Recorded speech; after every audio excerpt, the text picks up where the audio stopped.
Sawadee krap, I'm JP Mestanza, and today is Wednesday, May 14th. You're watching Phuket Xtra, brought to you by pbcphuket.com.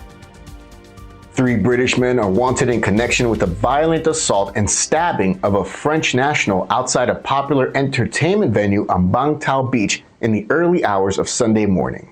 Chungtale police say the incident took place at about 4 a.m. on Sunday and began inside a venue that police did not name on Bang Tao Beach. A video of the altercation shows several men assaulting another man on the ground. When police arrived at the scene shortly after 4:20 a.m., they found a 23-year-old French national with 3 knife wounds to his left side and back, and he was taken to Talang Hospital.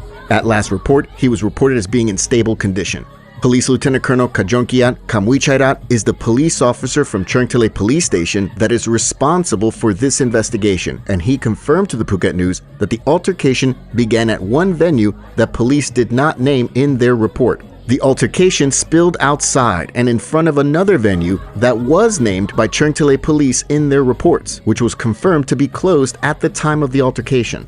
Police Lieutenant Colonel Kamwichairat says that the group of attackers fled the scene in the gray Mazda 2 sedan with no visible license plates. Police have been combing through CCTV footage and other clips in their investigation. A black iPhone was found at the scene that police say has helped identify the suspects. Police traced the device to a SIM card registered under the name of Emilio Bozo, and they're now working to obtain arrest warrants for all 3 suspects, identified by police as 34-year-old Rory Billy Calhoun, 35-year-old Emilio Armani Bozo, and Rayon Stanley Joseph Hamilton Craig, all English nationals from Leeds. Chungtale police say that all 3 men fled the island on a flight to Denpasar, Indonesia on Sunday evening.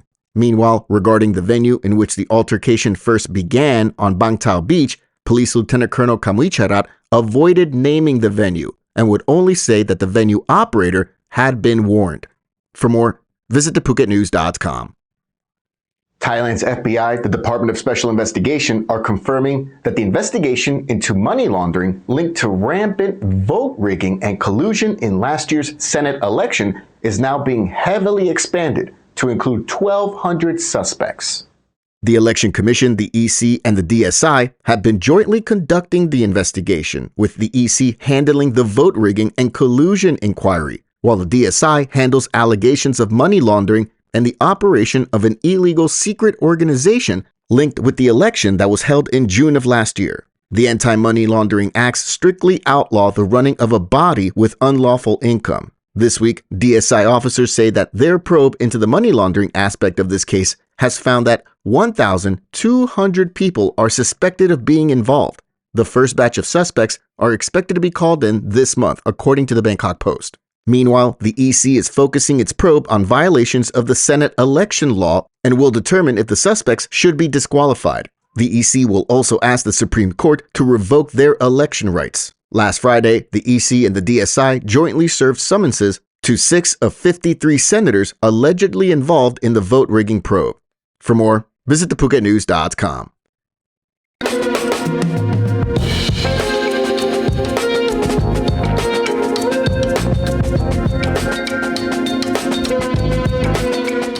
The 15,000-seat Surakul Stadium in Wichit, just a few blocks from the central Phuket shopping mall, is on track to reopen by the end of this year, with officials confirming that the renovation work is on schedule. The Chief Inspector from the Prime Minister's Office, Inspection Area 6, and the Chairwoman of the Phuket Provincial Governance Committee led a team at the site on May 6. The 15,000-capacity multi-purpose stadium in Wichit is undergoing renovations to improve the electrical and drainage systems, as well as the field surface and the surrounding running track, with a budget of 60 million baht allocated for the work. Additional work will see the main grandstand improved, with extra seating and lighting introduced, along with an extended roof built, while the car park is also expected to be enhanced. The work at Surakul Stadium is part of the Phuket Provincial Action Plan for 2025, which includes a total of 19 projects with an overall budget of 360 million Thai baht. The majority of the projects are construction works under the Phuket Provincial Public Works Town and Country Planning Office and the Phuket Highways District. For more, visit thephuket.news.com. Authorities in Bangkok are now seeking more arrest warrants to arrest about 17 people involved in the construction of the doomed State Audit Office building that collapsed after the earthquake on March 28. Engineers, project supervisors, and executives of the construction contractor are all being implicated in the collapse of the 30-story building on March 28. As of this week, the death toll is at 89, with 7 people still missing. Bangkok authorities have been investigating the potential causes of the collapse, reviewing a mountain of physical, documentary, and testimonial evidence related to the design and construction of the tower. The building was a joint venture between local contractor, Italian Thai Development Co., and a Thai subsidiary of a Chinese contractor, China Railway No. 10. Those who are being implicated include the personnel from both developers who oversaw construction, the construction supervisors, as well as the engineers who signed off on the project, and they face charges for failing to comply with engineering standards, leading to the deaths of others. The SAO building, which was still under construction at the time of the earthquake on March 28, it was the only high-rise structure to collapse when the earthquake, which was centered about 1,000 kilometers away in Myanmar, rocked the Thai capital. At the time, reports say that 109 people were inside the building. This week, the search for the remaining 7 people missing ended, with the site set to be handed back over to the State Audit Office on Thursday. For more, visit thephuket.com.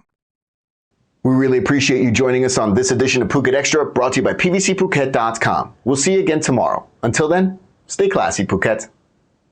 Phuket's rapid modernization has made it one of the world's premier holiday destinations. Investors can still buy quality condominiums for as low as $75,000, and luxury properties can go all the way up to $20 million. Condominiums in Phuket are a safe, secure bricks-and-mortar investment, offering foreigners freehold ownership. Call or email Thai Residential, Phuket's #1 trusted real estate advisor, to find your perfect Phuket property.